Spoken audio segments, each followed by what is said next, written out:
Voilà, gis ngeen, il y a 6 minutes, le président de l'Assemblée, après son patron, le Premier ministre, moom wax na ne séance bi le 14 la. Te lii encore,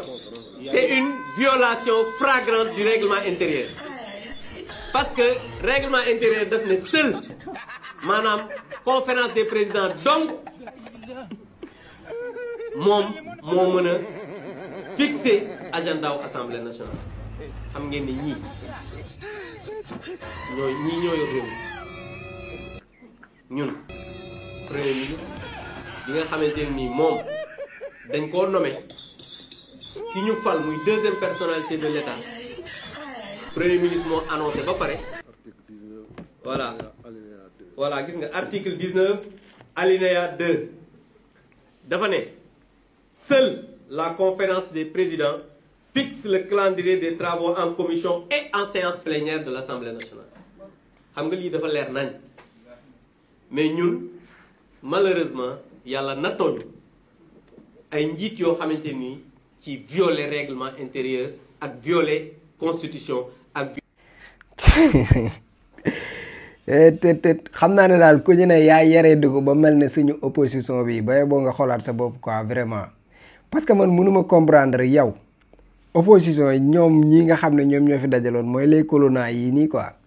président Ousmane Sonko dafa waroon a daje ak waa assemblée nationale tey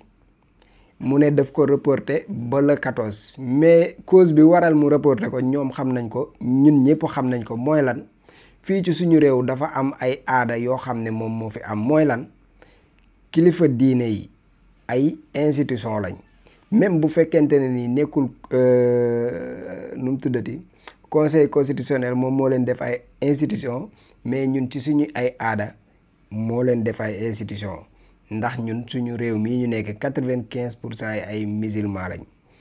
la preuve président de la république moom moo yor ndomba tànk bi gën a kawe te moom mooy toog ak kilifa diine yooyu sukk ci seen suufu tànk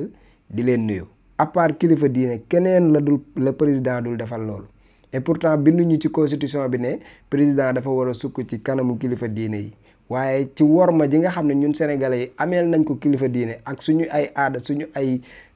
comportement suñu yar ak li nga xam ne moom lañ habité woo ñoom dañoo mérito respect bu mat sëkk ci kaw respect boobu ñu mérito président Ousmane Sonko ci respect boobu ki fi jugee di kilifa diine muy suñu mbokku laayeen yi suñu xalifa général boobu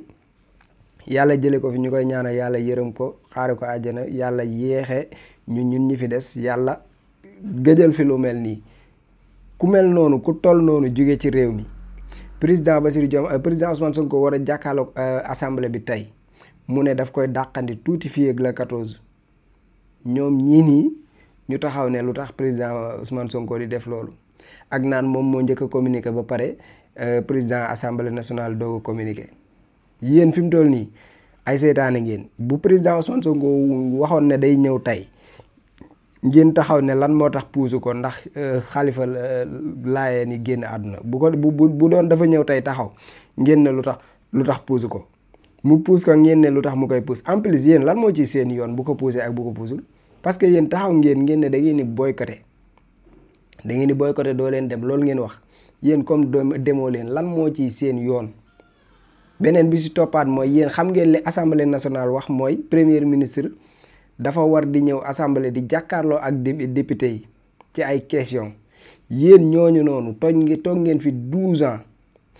lan moo tax li loi bi di wax doonoo leen ko woon appliqué seen ministres yi daan ñëw chaque mois di ñëw di jàkkaarloo ak assemblée bi lan moo tax doonoo leen ko woon def tey jii président Ousmane Sonko dàq mbir mi fii ak 4 jours ngeen ne dafa violer loi bi waaye yéen Ousmane Sonko bu fekkee dafa violer loi bi 4 jours la ko violer yéen ñaata at ngeen violer loi bi ñaata at yéen de 2012 à 2024 da ngeen a violer loi bi kon 12 ans ngeen violer loi bi kii ngeen ne dafa violer loi bi d'accord da ko violer amul problème mais 4 jours la ko violer kon te li tax mu violer loi bi kon loolu lu normal la parce que ki fi jugee du ko ndaw kilifa diine la ba noppi nekkoon xalifa général kooku mënuñoo jël ak génn àddunaam oyofal ko déedéet donte ne bakkan yépp bakkan la waaye nag nit ku nekk ak fi ngay toll ci nit ñi ki fi jógee kilifa la mënul génn àdduna démb xaw ma bërki démb ñu bëgg a xëy tey mel ne ku ko bëgg a fàtte jàll si leneen déedéet lii mooy respect li président Ousmane Sonko def nii loolu mooy respect bu dee respecté wul loi bi respecté na institution bi nga xam ne moo fi jógee moom yéen nag respecté woo leen kenn respecté woo leen seen bopp respecté woo leen askanu Sénégal respecté woo leen daray réew mi ndax yéen 12 ans lañ leen jox seen premier ministre yi mosu ñoo ñëw assemblée nationale lu dul DPG mosu ñoo ñëw assemblée nationale bu weesee DPG dañuy toog fële nekk ci seen bopp ndax da ngeen amoon ay ministres yu daan ñëw di jàkkaarloog député yi di def débat ak ñoom daawoo leen ko def seen premier ministre yi daaw ñu ko def alors tey ngeen bëgg a taxaw di ñu jéem a jaay wax ju bari ngeen def seen coalition noonu yaay ne ngeen da ngeen di toog di def seen conférence de presse di mbappi di ratatati di wax rek kirigo bu jaaree nii yeneen kulunaayu jigéen yeeg yu góor yi aw na la ca ruq ba ngeen di tararat yi yéen sénégalais yi ñoo génn ci yéen te xamoo leen ko xaw ma lan moo tax amoo leen jom xawma lan moo tax mënoo leen dégg message bi nga xam ne moom la leen sénégalais yi di envoyé depuis 2021 ba suñu jooni yàlla tey ji lan moo tax message bi leen sénégalais yi di envoyé nangoo leen ko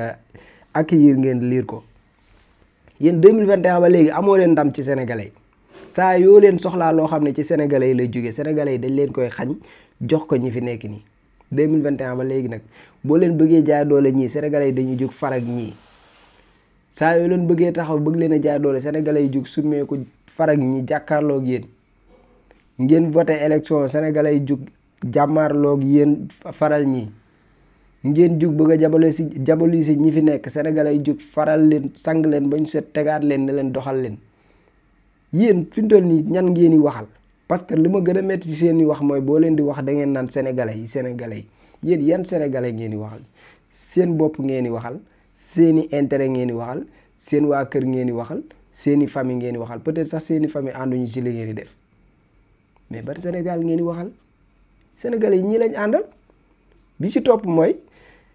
gis naa ne da ngeen a dugal recours ci loi bi nga xam ne moom mooy loi interprétation bi nga xam ne moom la Amadou Ba dugaloon ba ñu voté ko ba mu jàll ñoom ñii kulunaay ñoom Aïssata Tall Sall dugal nañu recours liñ ci jublu nag du leen xam nañ ne recours bi duñ ci am ndam waaye liñ ci jublu mooy xam nañu ne tant que ñoo ngi dugal recours boobu noonu tant que conseil constitutionnel joxeegul verdigam président de la république mënagul promulguer loi bi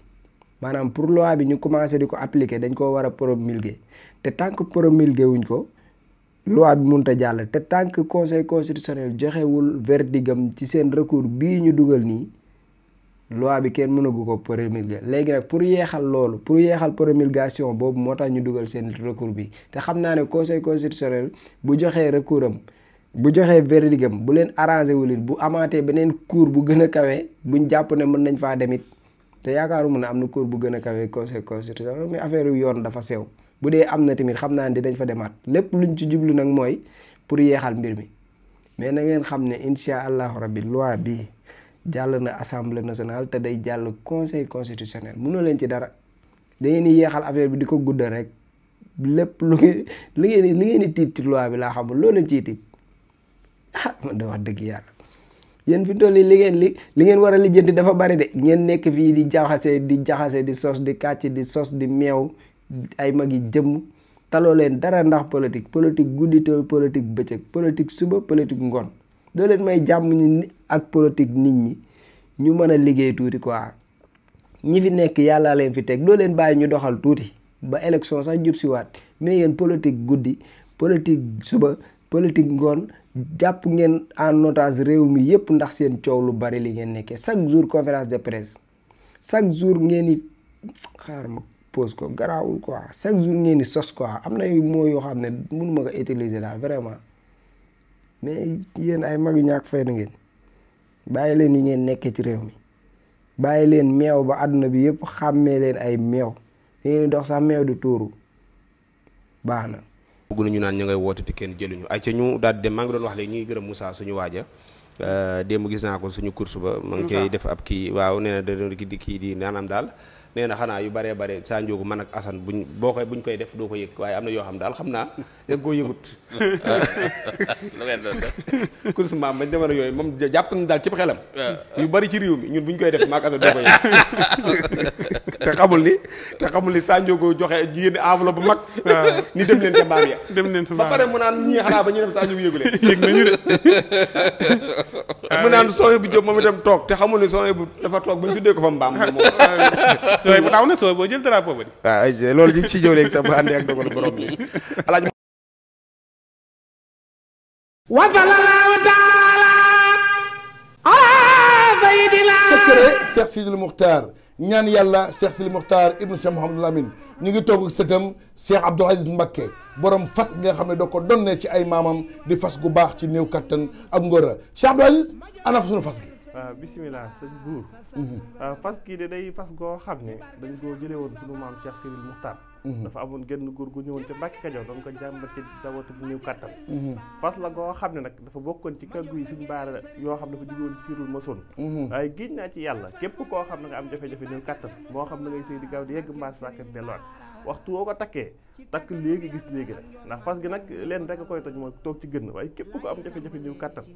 waxtu woo takkee fas gi da nga tàqali ko loolu bu faw ndax day gàllaaj goo xam ne gàllaaj gu yéeme ndax gàllaaju jat la ba mu ne la biirun baarun sax saqin mujj bu xaaf jana fa xëy ci baat yooyu ndax gàllaaju fas day gàllaaj goo xam ne da ngay takk léegi gis léegi ndax ñaareel ba sax dañuy wax ni nit bu ko takkee tëw a yegg di ànd ak soxnaam waxtu wu demee ba tëw a yegg sax dañ koy sart mu tekki ngir mën a yegg fas gi nag ak moo xaatim bee ànd waaye mboolem koo xam ne am nga jafe-jafe néew kattan ak at yoo mën a am rek waxtu woo ko takkee da nga tàqali koog néew kattan bu faw day fas goo xam ne sunu maam Cheikh Sidil Muxtaar moo ñu ko joxoon